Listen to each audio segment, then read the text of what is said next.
I'm Rodney Saraga. Welcome to the Aftersun pod. Vinny Mercy is all at once a rapper, poet, singer, painter, actress, and filmmaker. She excels at each individual discipline, but I've noticed a recurring theme in nearly every piece she releases: fusion, a need to combine and connect one medium with another. Spoken word verses slipped into the middle of songs, art exhibitions with accompanying EPs, and infused in all of the above, a union of cultures. Welcome, Vinny, to the Aftersun pod. God damn, intro is crazy. I guess I want to start off by asking why? Why? What is it about interconnection that interests you? I don't know, something about hitting all the birds with one stone. Sure. I feel like I always see the opportunity with the one thing that I will do. Something will be like, oh, like if I was to do a photo shoot, something in me would tell me to film to film it. To be like, I feel like I'm wasting this. Sure. I feel like we should film this or just make something out of this, you know. So I always want to take the most advantage of things because I don't know when they'll come back. Yeah.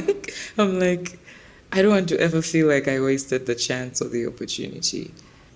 I see, like I'm really a fusion myself as well. So I feel like that's the only way to express myself. Otherwise, I would have wasted the chance. Fusion. I do want to talk about that because I've been listening to your work for the last few days in preparation for this, and I'm getting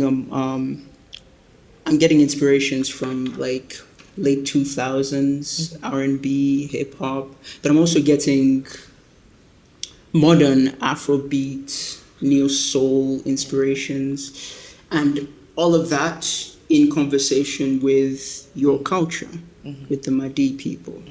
So I guess I want to know, where did that come? When did that start? When you said saying 2000s, I was like, oh my God, is he going to say how old are you? No. Pressure. Sure. But I mean, to be fair, I mean, like, I'm listening. I'm getting Alicia just Keys an old vibes. soul. I'm an old soul. But I do have elder brothers and sisters. Okay, fair enough. So I feel like I'm like the real Ugandan. Because Uganda, we just like a sponge. We just take in That's true. each and everything. We don't claim we're like, man, if it's not Chidandali, we're not listening. No, we're like, what's that? It's like, I talk about this sometimes, like we listen to rock music at one point and we never listen to it again. And so we only still listen to those same Kelly Clarkson songs, Linkin Park, and so it's like I took my piece from that. Early 2000s, it's like I listened to Missy Elliott then. Now I'm like, this is a bit different from me. I took it my piece from that. Sure. So like a sponge, I feel like, oh, okay, I'm the typical Kampala person. Because in the bar, they'll play all these things. They'll play rap, Afrobeats, amapiano, some Ugandan music, and all that will come together. And I was like, okay, then how do I make this about where I come from? Because when I go to the village and I listen to the songs that they play, it's like, you know, the typical Ugandan song, like a song by Kenneth Mugabe, or like, they're like a proper, you know, like a song that, like Swang's Avenue, you know. Like, just imagine it with like now a different language on top of it. So it's like a Luganda, it feels like they're trying to have that sort of, that Luganda pop, should I say? We have like Luganda pop and R&B. And I was like, oh, that's a bit, like, why don't we lean more to what we actually are? So how can I get like sounds from there and bring them to the Ugandan thing that I listen to, like in Kampala? How do I make the two of them sort of work together? So now a lot of people take pride in the work a bit more because they're like, this is so different. This is so unique. And I'm like, oh yeah, no, that was the late Callisto Edie. Sure. He passed away so long ago. You guys weren't listening. Now I put some rap beats on this and everyone is like, yeah, my grandma used to sing that. My late aunt used to sing that. So I'm like, yeah, how can I bring that back, because all those rappers that we listen to, Kendrick, who at the end of the day now, when I listen, I think I listened to like YG or something like that. His last album, and it sounded like his village. Like it sounded like Creep Walking. You know, I get that. Yeah, like it sounded like and for me it never felt like that. But now I was like, oh, this is actually he's representing where he comes from.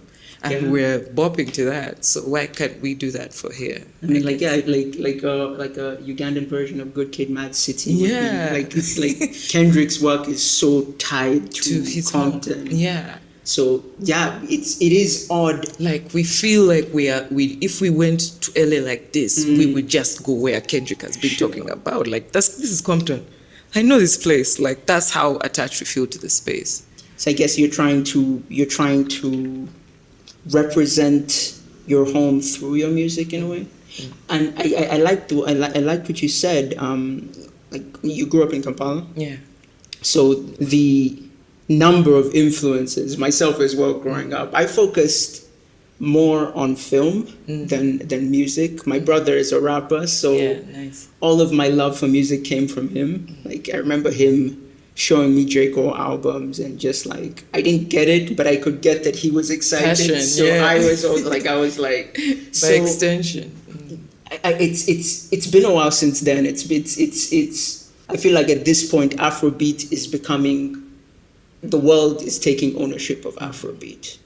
And you talked about the multiple influences growing up, and my question at this particular point would be, what is your definition of the African sound? I think in film we're having, I wouldn't necessarily say this, it's a problem, but it is an interesting conversation where we have so many influences. You listen to Tyler, you listen to Burna Boy, and like Burna Boy has so many influences from Jamaica, but also from Fela Kuti. Tyler, so many influences. Like her newest album is A-pop. Yeah, like you have to sort of create your own genre at this point. Because even Burna Boy was saying Afrofusion, because you're like, we're stealing from everyone because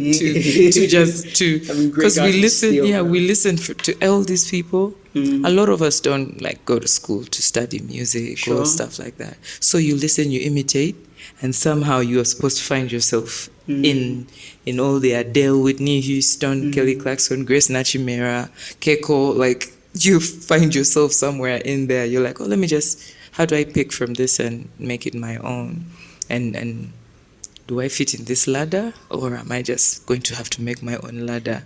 Which is how things like A-pop, like we've existed for how long? Sure. No one has ever claimed A-pop. Yeah. Brenda Fassie could have claimed A-pop because Brenda Fassie she was a baddie from, you dig? So like, it's like you seize the opportunity, and it's like, now when I see someone like Tyler, I see so much work. I get stressed out. I'm like, this is a lot of work. Yeah. I look at her.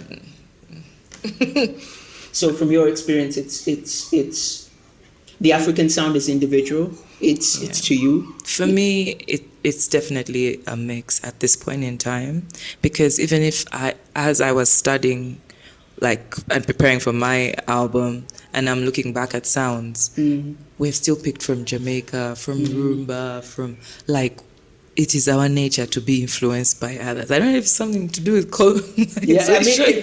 That's where I'm coming from. Really. Yeah, it is our nature to be influenced by others and then just make it our own.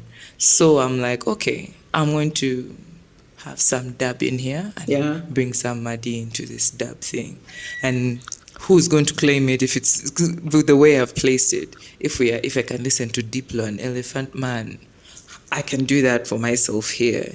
So how do I make somehow extend the influences in a different way and open a mindset, like open some doors? Yeah. So let's get into the influences. Tell me about Madi culture. Tell me about your people. What do you take into every new? Because it feels very intentional. I feel like watching you perform. I loved the back and forth, and you're speaking in your language and you're teaching me how to respond. it's something. It seems like something you've thought about a lot. What about Madi culture do you put into every song? I think what it is like growing up in Kampala, I didn't go to the village a lot. Yeah. Spoke all the English possible, and I did notice that you titled the documentary "Some Madi Girl from Kampala," Yeah. and there's like a distance there. Yeah. You say that they don't know your name. Yeah, they They're don't know my family, name. but they don't know They your don't know name. my name, and after I put out my first song was Countdown. So as someone who is actually so distant, Countdown out is the Alo Eri Ina Isu, which is basically 1, 2, 3, 4. But because people don't even know the tribe, it sounds so foreign. Guys are like, "Are you chanting? Like, what are you?" And I'm like, so the people in Kampala are like, "What are you saying?" Yeah, the guys in Moyo are like 1, 2, 3, 4, but they're so blown away that someone in Kampala has made a song like this. So they always play the song. So they play the music and they ask them like, "Who sang that song?" And they're like, "Somebody girl from Kampala," because I'm speaking so much English in there, and then I drop a bit. So there is that distance, and I think I wanted to sort of bring that closure, bring it close to myself. One of the first things I learned in my language was to count, because I was so like, what are these words? Like, what do you mean 5 is do? Like, this is so crazy. Like, why do you guys have to make things so hard? Like, which is why I'm like, how do I, if, learning for me was kind of hard, how do I bring it forth to, like, everyone I go to doesn't really know the tribe. They don't know what we're doing. Who are those people? Even when I go to get my passport, they're like, "You're from South Sudan." I'm like, "No, I promise. I'm from here." Like, that's how excluded we are. Like, we're among the forgotten tribes. And it's like, I get it. It's 12 hours away. And you have to go on a ferry and cross the Nile like twice. But like, we're still within here. So I wanted people to know, oh, there are guys in Kampala. And as soon as I put out that song, so many people were like, "Oh yeah, I'm here, I'm this side, I'm here. I'm also around. Oh yeah, I also don't speak the language. Oh, I also," like, there were so many people who were actually around me that I didn't even know were like from my hometown. So I was like, oh, I have an opportunity here to tell people that, oh, we're fishermen, we love fish, but granted, we're right by the Nile. So in my exhibition, I had the net, I had the boat, I had the paintings of the fishermen, and then all my paintings were black, because we're dark-skinned people. Yeah, we're really dark-skinned people. We're South Sudan. Because the Madis are in South Sudan and in Uganda. So I was like, let me just sort of bring you into this world and be like, who are these? What's that? Where are these people? I'm like, they're in Moyo. This is a this is a thing. This is a space. So I thought naming it Samadi Girl from Kampala was so accurate for me, and it led the music. I was like, okay, so I'm going to get some Madi influences and some Kampala influences and place them in one thing, and see how I can do this visually as well. Yeah. I love the fish. The fishnets is something I wanted to ask you about, because I noticed it as a recurring theme even in your exhibition, the fishing boat. Yeah. I love the aesthetic, but I'm hearing you talk, and I get a sense of reconnection, more so than connection. It's almost diasporic. It feels like in your journey to introduce your culture into your work, it's almost as though you're introducing your culture to yourself as well. Yes, completely.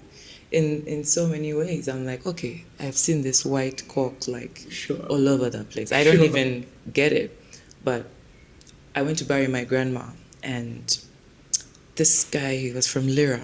He was like an in-law who had also come to bury, and he starts talking about it. He's like, see, they say that you guys are timekeepers. That's why you're represented by the white cock. Us in Lira, we have a rhino, because we are quick to anger, but we get over it quickly. So the rhino will chase you, but then it will be like, okay. So I was like, oh, that's an interesting I'm gonna keep that with me. Yeah. Yeah, I'm gonna research about this a bit more. I'm gonna see what this is about. And I look back at all the work, and I hear things like whistles, like a whistle that we use to warn people when a dangerous animal is coming. I'm like, we're gonna use that to make a beat. Like, I'm just like, okay, that's interesting. How do I pick this? They're storytellers there, and I'm like, I'm so amused by it. I want to share it with others, because I'm like, this stuff was here all this time, and we didn't even know. With the nets, I wanted to, like, the need for fusion. As I was, I'm in a residency right now. It's called East African Visual Arts Residency. It also revolves around human rights and whatnot. So my focus is inclusivity, which is my work, the film. So because I already had a film, I had some pictures, I had a bunch of stuff. I was like, you know what I'm going to do? Because I want to just fuse. I was like, I'm going to paint on these pictures, and then I'm going to have my work. And then I was talking to some of the mentors, and he's like, this is amazing, this is amazing. But I feel like you already have the work. Let's just first breathe. Then he told me, how do you want to present the work? And in my head, I was like, yeah, projector, screen. But then it's like, why don't you actually think about how you want to present the work? So I was like, oh, okay. How do I tie my work? How do I bring it back? And the first thing that came to me was the nets. I was like, even if I put the nets over a screen, people can still be able to view. Yeah. So I'm going to bring back my nets. I'm going to see if I can hang them around, especially because Vodo will give you as soon as you give them an idea, it's like, how high did you jump? Let me go higher. And sometimes you have to be like, this is the frame. Let's not go overboard. So it's, so when Vodo was like, let's try this. We set up just the three of us, me, Puto, Wamala, and we try this stuff where you're tying the old ropes and it's coming together. And I'm like, because now I'm now thinking of, if I screen in different spaces, and am I able to have this portable thing that I can set up that will always be a representation of me still. So you only screen in a particular way. So now I started thinking, like, I need to be stopped, honestly, but no, don't just stop. like, Sure. that's how I got to the nets, really. We're going to pause for a break and listen to a word from our sponsor, Native Noise. Do you have a story and you don't know how to bring it to life? Or are you an animator that's looking for stories worth telling? All you need is someone to collaborate with. What if I told you the person you're looking for is going to be at the next big event, the Assembly Animators Edition? Native Noise is bringing together filmmakers, illustrators, animators, and scriptwriters for an evening of connection and creativity. If you're looking for a new creative partner or any of the above, really, the Assembly is the place for you.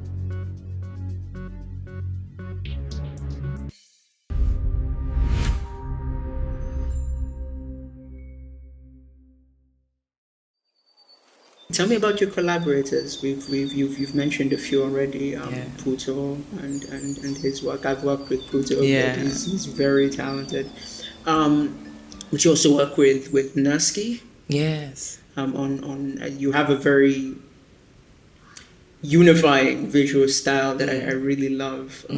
Tell me about your journey to the point where you have so many people around you. That's so interesting. I think working at Vodo, I was working at Vodo as an administrator and studio coordinator.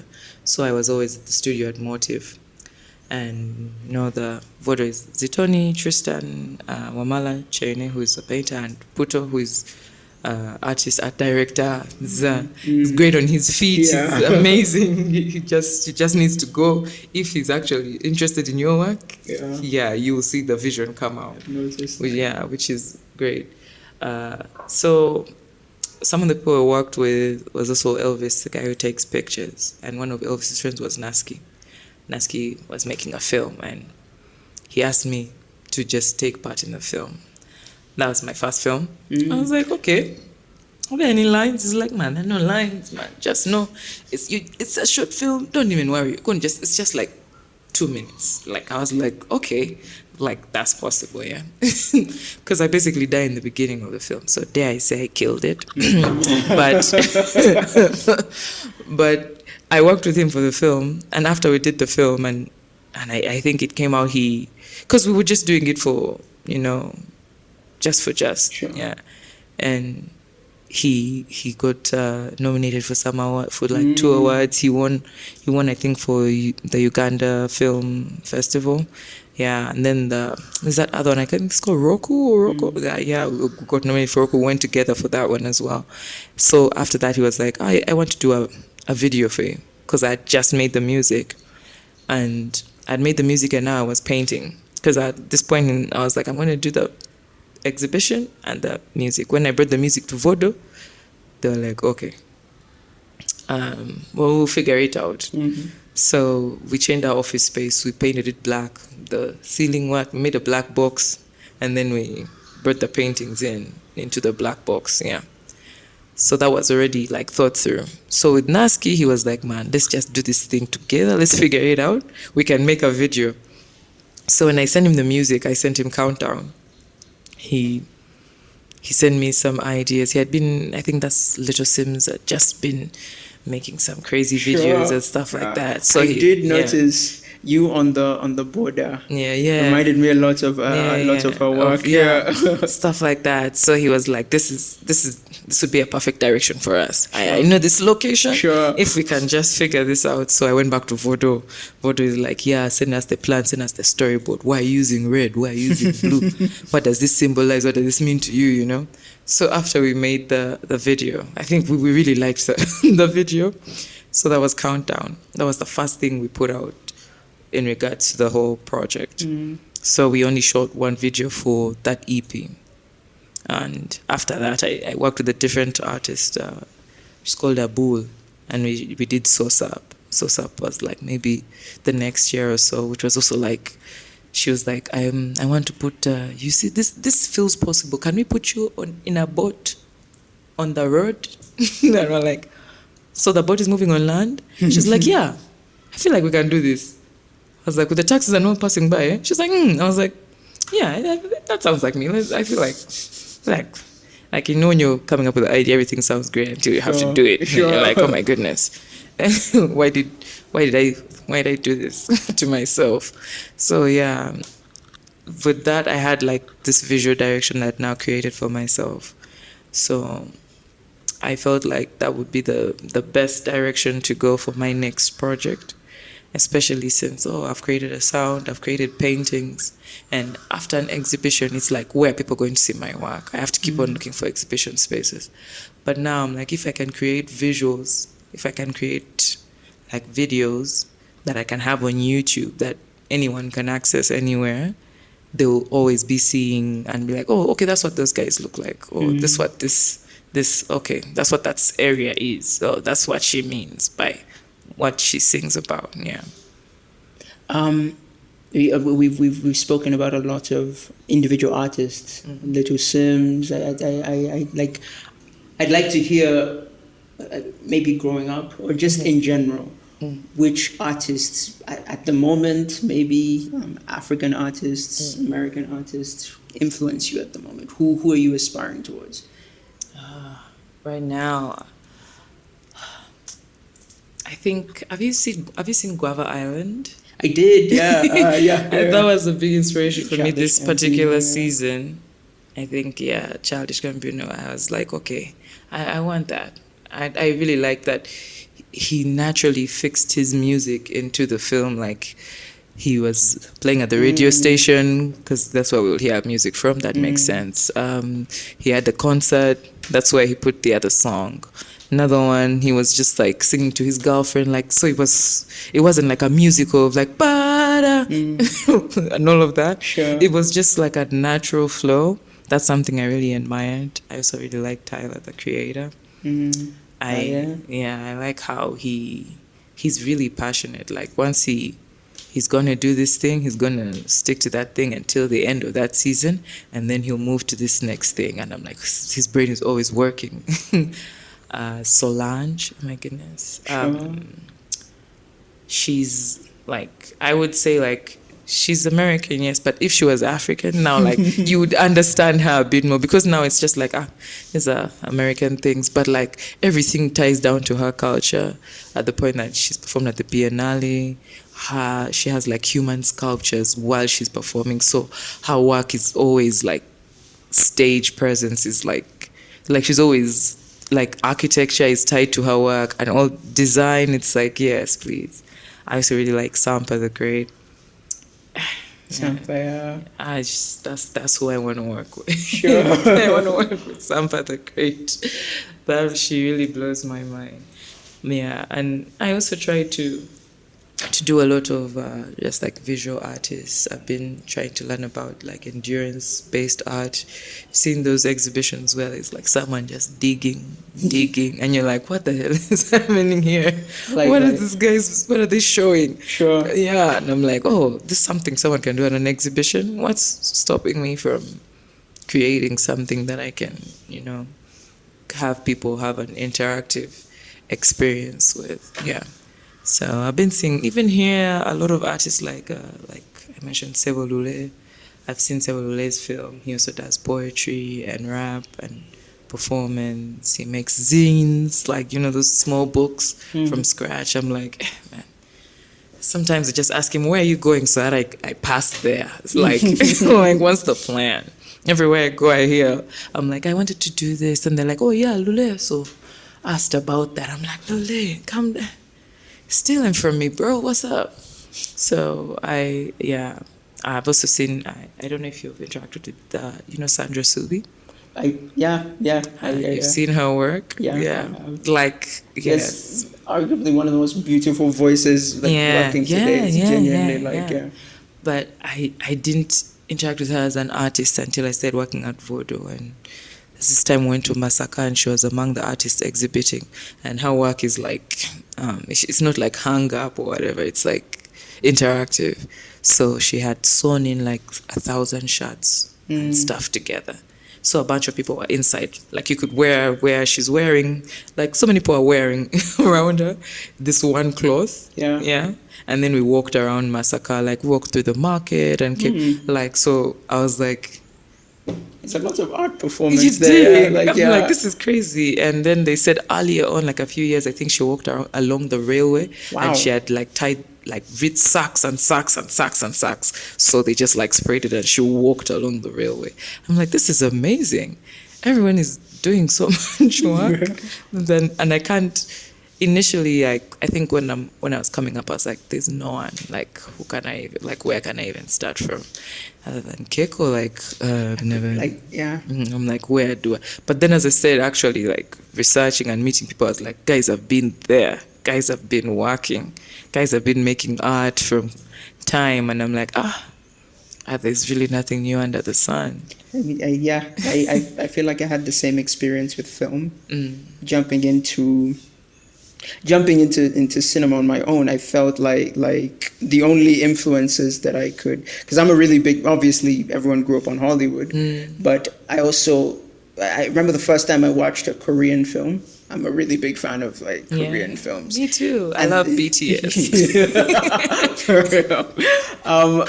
I remember feeling like, because Korean art is very culturally infused, but it's also modern in that way. It feels like especially the way women are represented and the way men are represented. There is that patriarchal thing to it where it feels like there's a celebration of tradition. Even in modern day. Yeah. I'm not the office spaces. Sure, exactly. Yeah. You can still see it. It's like it's not even that I agree with that point of view, but it's more so that like it's so unapologetic. Thing. I'm like, the chairman. And you're like, oh my god, like, is this cultural? It's crazy. It's the same thing you said, where it's like you're watching something and you're like, if you just changed the language, it would fit where I'm coming from. Yeah. I think it's a good place to end. What we usually ask is one film that you would recommend to the audience. You could recommend a film, but I think we could make an exception for you and maybe say an album. A music album that represents you and your love for film, for music. Music. Oh, wow, that's a big one. Sure. Yeah, you see how we've talked about me being a fusion. If I showed you my playlist, you would also see that. Yeah. It's like there's like Lauryn Hill, then there's like BTS, then there's like one anime song. It's like so much going on.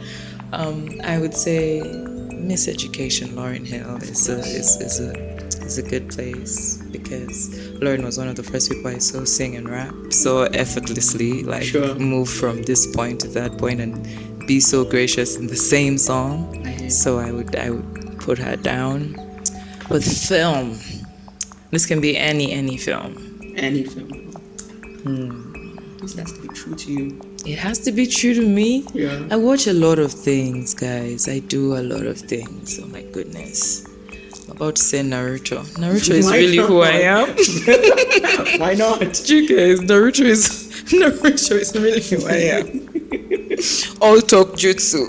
That's Naruto is the best thing. I would also say Parasite, the Korean Sure. film. Yeah, It's yeah. really, really, really. I love great work. I love action films. I love when people fight as well. So I'm all over the place. But yeah, Parasite is a great film.